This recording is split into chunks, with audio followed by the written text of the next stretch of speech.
Hi mga kagrasya! See you all this coming Saturday, September 18 at 10:30 a.m. for our 12th episode, the second season entitled Managing and Caring Your Sensitive Skin.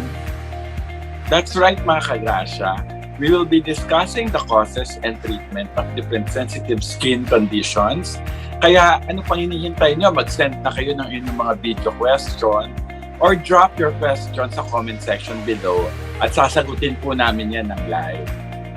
And mga kagrasya, please continue to share our page to your friends and watch our previous episode posted on our FB page and YouTube channel na Doc Grace at your service. Kaya magkita-kita tayo this Saturday mga kagrasya. Dito lang sa Doc Grace at your service Season 2.